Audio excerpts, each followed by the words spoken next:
Bernadette POV. Sa unahan ay mga bagong tanim pa lang, tapos dito banda ay marami ng mga bunga at namamatay na rin ng iba dahil sa hinog ng mga bunga ng mga gulay. Wow! Ang dami namang gulay dito. Saan niyo po binibenta nanay ang mga gulay na ito? Tanong ko habang iginagalang paningin sa kapaligiran. Ang lawak naman ng lupa ng amo ko. Karugtong na yata ang lupang ito sa mansyon niya. Parang isang barangay na sa lawak ng lupa. Ang amo ko lang din yatang may ganitong kalawak na lupa dahil may maliit pa siyang bundok dito.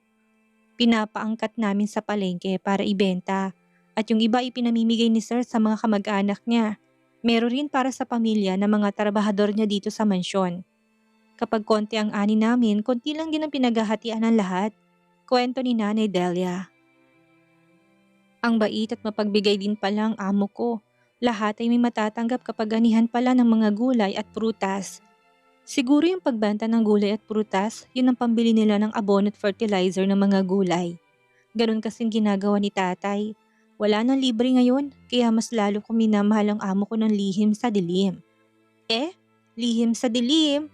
Bigla akong sambit. Panay daldal mo bebang, mamitas ka na ng mga gulay na makauwi na tayo. Sinong hinihintay mo? Si Conrad?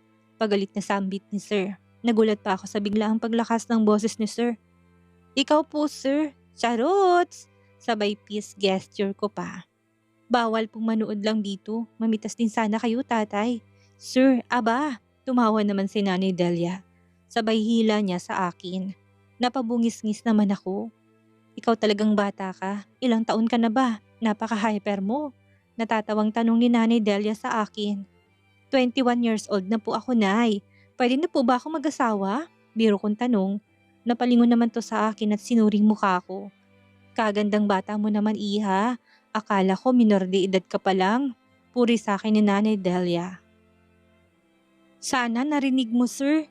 Kagandang bata ko raw. Ay, kilig naman ako sa sinabi mo, nanay. Salamat po. Malakas ko pang pasasalamat.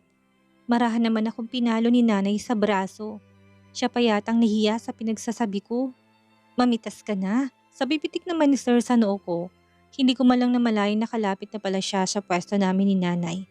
Natawa ng mahina si nanay habang nakatingin sa amin ni sir. Tingnan mo nanay, hindi po siya mabait, mapanakit na amo po siya. Bulong ko. Mamitas ka na kasi, bulong din ni nanay sa akin. Nag-focus na nga lang ako sa pagpitas ng mga gulay. Masaya na akong namitas ng mga gulay. Lahat ng klase ng gulay ay gusto ko. Kaya lahat din kinuha ko. May mga lettuce pa daw, kaya giniya ko ni nanay sa tinatawag nilang greenhouse. Ang lawak din noon at maraming tanim sa loob. Bakit kaya greenhouse ang tawag nila sa ganito? Tanong ko pa sa sarili ko. Ayaw ko naman na magtanong ng magtanong dahil sisingit na naman ang amo ko. Sismoso, kami palang unang kumuha ng mga gulay bago anihin ng mga mag-asawang mga gulay. Sunod na linggo naman ang mga prutas. Ang sipag ng mag-asawang ito na magtanim. Ayaw na nilang umuwi sa bahay nila dahil masaya na raw sila dito. Bumibisita lang sila kapag may mga okasyon o kaarawan ng mga anak o apo nila. Ang dami ko pong nakuhang gulay, nanay. Pwede na ito pang isang buwan na ulam namin sa mansyon. Ah, kulang pa pala, nay, dahil maraming pipi, bingi at bulag sa mansyon. Nairita ako sa kanila, nay. Kwento ko pa.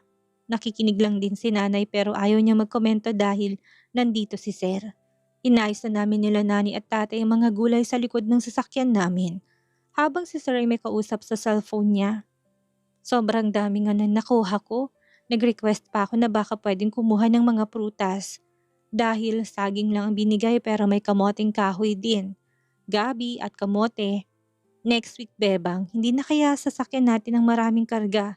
Ang bigat mo pa naman, gusto mo bang magtulak sa likod kapag hindi umandar ang sasakyan natin? Inis na tanong ni sir. Dahil sa kakapilit ko kay Nanay Delia. Eh di wag na sir, wala rin palang silbi ang sasakyan natin dahil hindi kaya magbuhat ng mabigat. Sayang ang perang pinambili mo dyan sir, sagot ko na may simangot sa muka.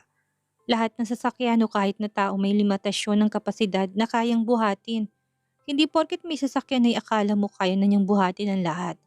Alam mo naman siguro ang salitang overloaded, bebang. Mapagpasensyang paliwanag ng amo ko. Hindi na lang ako nakipagtalo na para walang away. Lumapit na lang ako sa harapan ng golf cart at kinuhang pagkain binili ko sa fast food restaurant kanina. Mamaya pa raw kaming uuwi dahil marami pang sasabihin si tatay tungkol sa pananim ng prutas. Giniya nila kami sa kubo nila. Ang ganda rin dito dahil may mga halaman din na kay gaganda ng mga bulaklak. Gusto kong mamitas ng bulaklak para ilagay sa flower vase sa kwarto ko at sa kusina. Tapos na kami mag-harvest. Nagtungo na muna kami sa kubo na gawa ni Tatay Ramil. Pahingahan daw nila sa tanghali dahil presko ang hangin. Dala ko ang pagkain na pinabili ni Sir. Buti na lang medyo dinamihan ko yung binili kong chicken fried. Kakain na raw muna kami habang nagpapahinga bago umuwi. Nay, Tay, kumakain ba kayo ng pritong manok? Hindi kasi ito mabuti sa kalusugan nyo, lalo na't matatanda na kayong dalawa, sabi ko pa. Ayaw mo ba silang bigyan ng binili mong fried chicken, Bebang? Bakit nagtatanong ka pa kung gusto nila o hindi? Singit ni Sir. Hindi naman sa ayaw kong mag-share ng pagkain, Sir. Concern lang naman po ang dalaga dito. Mas maganda kasi kapag healthy palagi ang kinakain para humaba ang buhay nila sa mundong ito.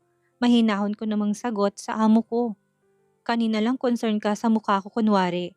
Pero face shaming ka lang pala, makalait ka sa mukha ko wagas. Ngayon health concern naman pero ayaw mag-share ng pagkain. Kunwari ka pang concern dyan. Patutsada ni Sir. Nailalabas talaga ni Sir ang natural nitong ugali at ang cute niyang makipagsagutan. Ang cool pa niya na parang ordinaryong tao lang. Walang ganun Sir, seryosong pagkaka-concern ko sa kanila. Dahil matatanda na sila, nagtaas pa talaga ako ng kilay. Pero ang amo ko tinusok niyang kilay ko. Nabitin tuloy ang pagtaas ng kilay ko, kaya natawa na lang ako sabay tabig sa kamay ni Sir. Hindi lingid sa kaalaman nilang dalawa na pinapanood sila ng mag-asawa. Kumakain kami paminsan-minsan iha. Nakakasawa din kasi kung palaging gulay tapos wala pang panlasang luto ng asawa ko. Sagot ni nanay. Ikaw ang tagaluto sa ating dalawa, Delia. Huwag kang magbintang dyan.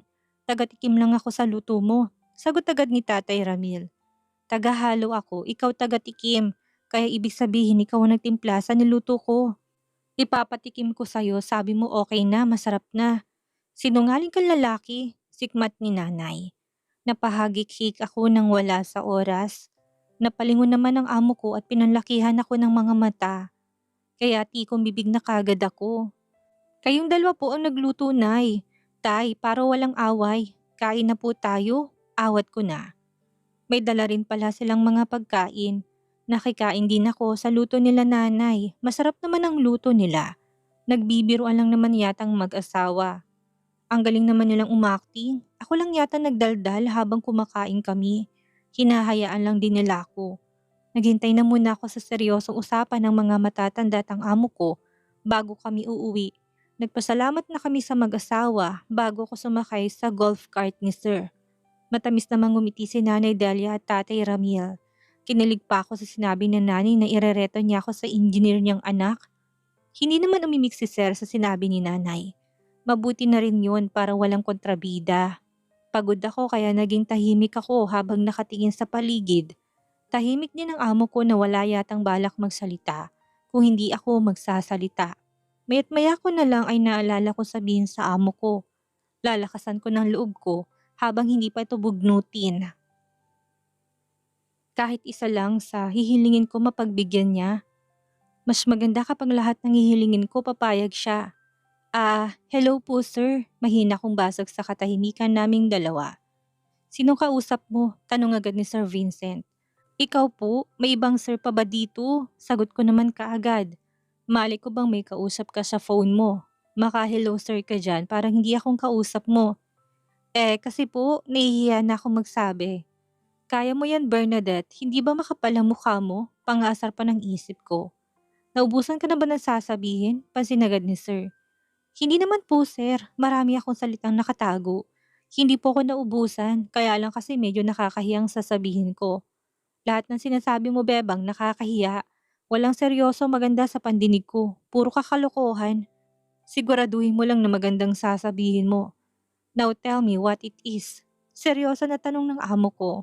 Sapul na sapul ako sa sinabi ng amo ko, minsan kasi masyado na ako mapagbiro, kaya babawasan ko na simula bukas. 4 po sanang gusto kong hilingin sa'yo, sir. Ang dami naman. Anong mga kahilingan na yan? Mukhang curious pang amo ko. Ang una po, sana payagan mo po ako mamasyal sa bahay ni Nanay Delia kapag rest day ko.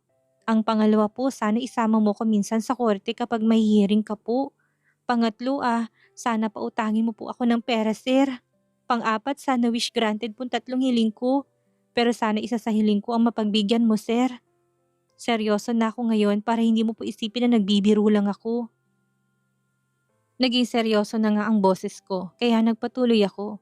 Gusto ko po sana na maagang sahod ngayon, sir, at magka-advance sahod. Nakakahiyaman pero kailangan po kasi ng parents ko ng pera para sa pagpapagamot ng nanay ko.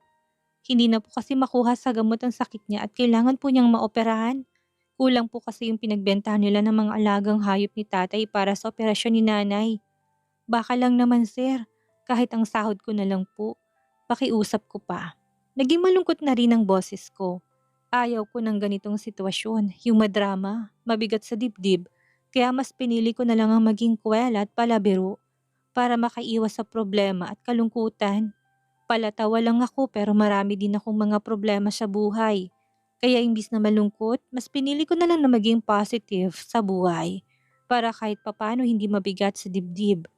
Busy na ako sa paglalagay ng mga gulay na nakuha namin sa gulayan, sa gulay storage. Ang iba'y nilagay ko sa loob ng fridge para hindi madaling masira. Nagugas ako ng isang kamatis at agad ko itong kinagat matapos ko itong mahugasan. Ang sarap. Ang tamis naman ng kamatis na to. Bakit yung ibang kamatis sa tanim ni tatay ay maasim at matabang?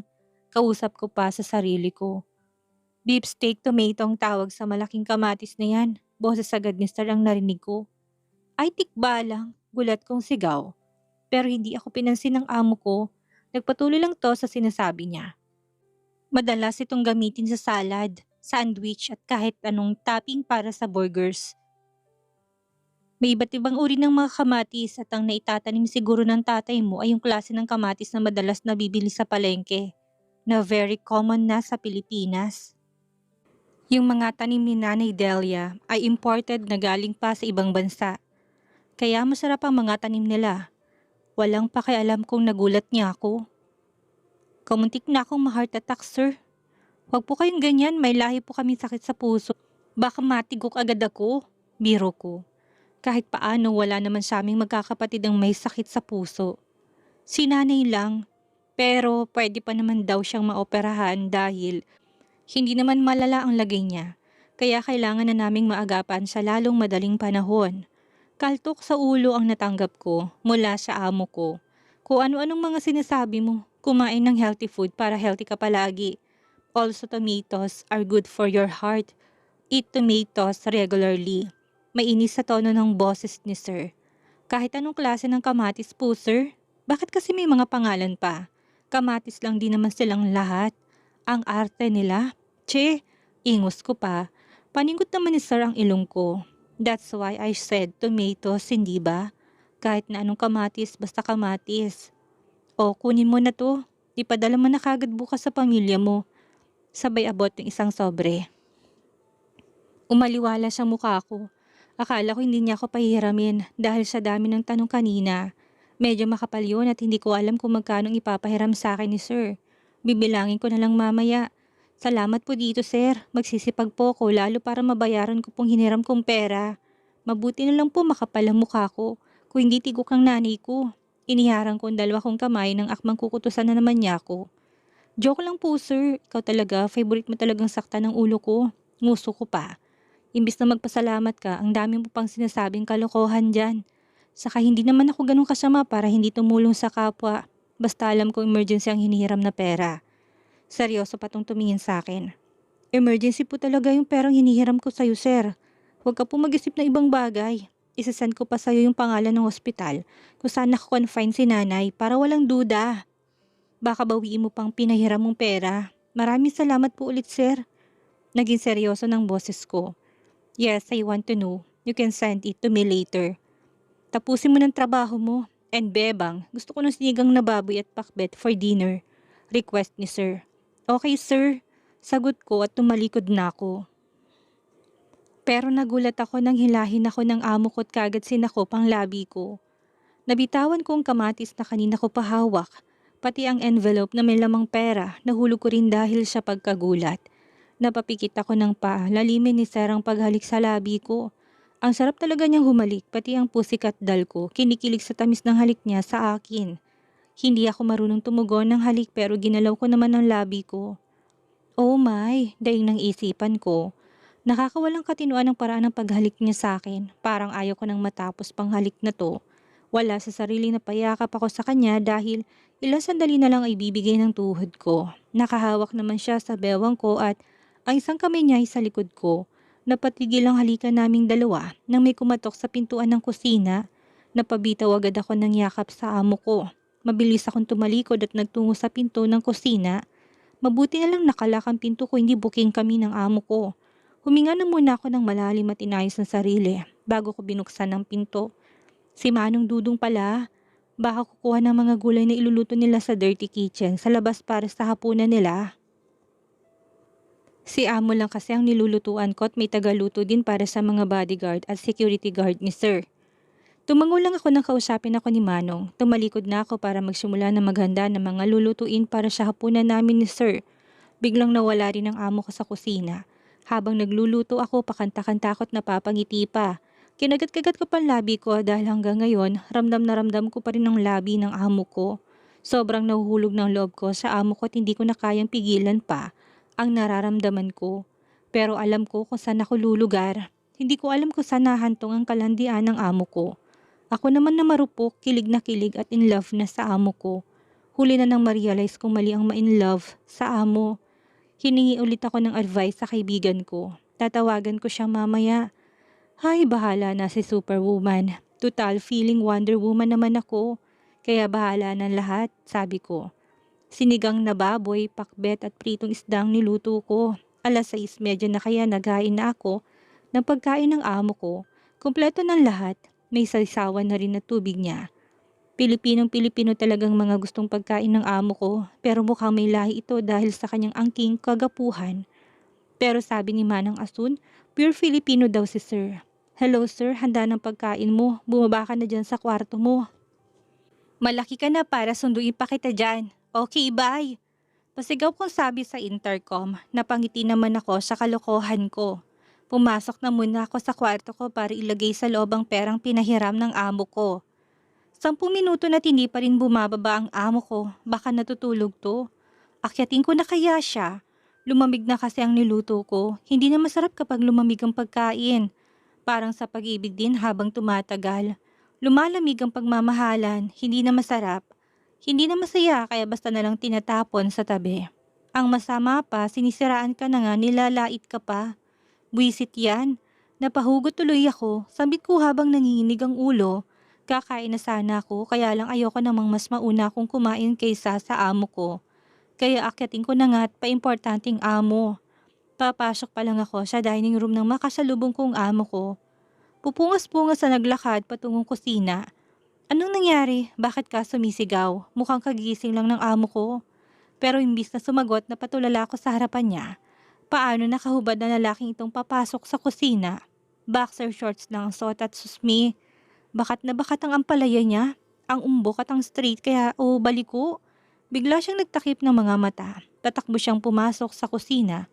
Pagbalik niya sa dining room, pikit ang isang mata niya habang naglalakad palapit sa akin. Sir, yumuko ka. Utos ko na medyo kinabahan pa.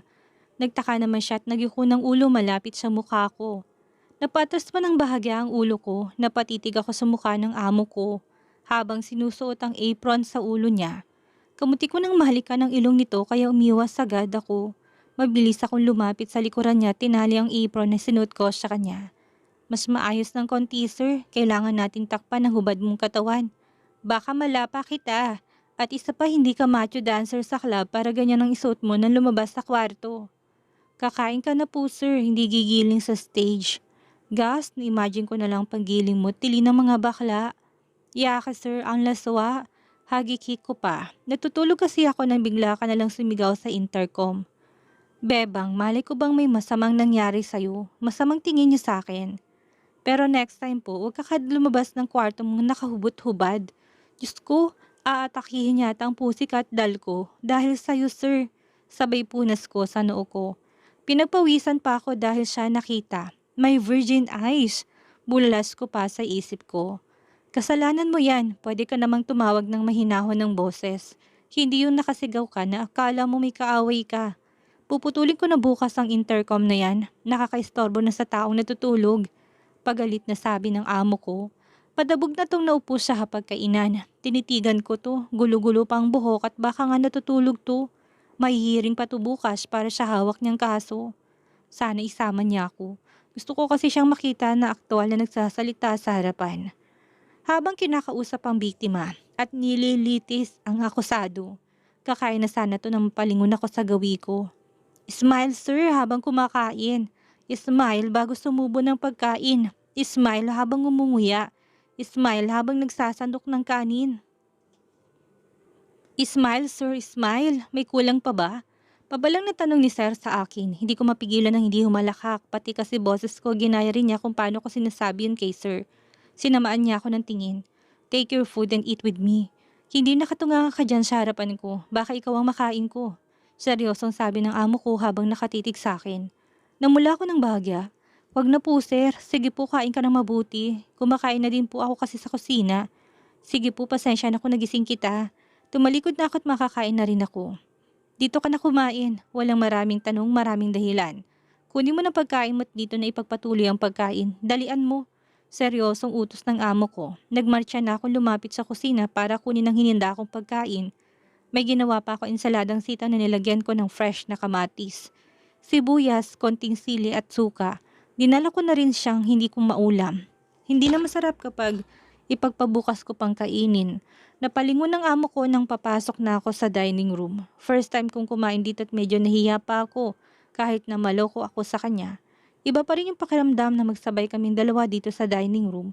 Para lang kasi ito para sa kanya at sa pamilya niya. Hindi naman ako kapamilya niya para kumain dito. Katulong lang ako. Kain na po tayo, sir. Nahina kong sabi ng mailapag ko ng dala kong tray sa hapagkainan. What is that? Tanong kagad ni sir sa ensaladang sitaw. Curious pa yata ito dahil nakatitig sa sitaw na ulam ko. Huwag mo na lang pong pansinin, kumain ka na po, sir, at kakain na din ako.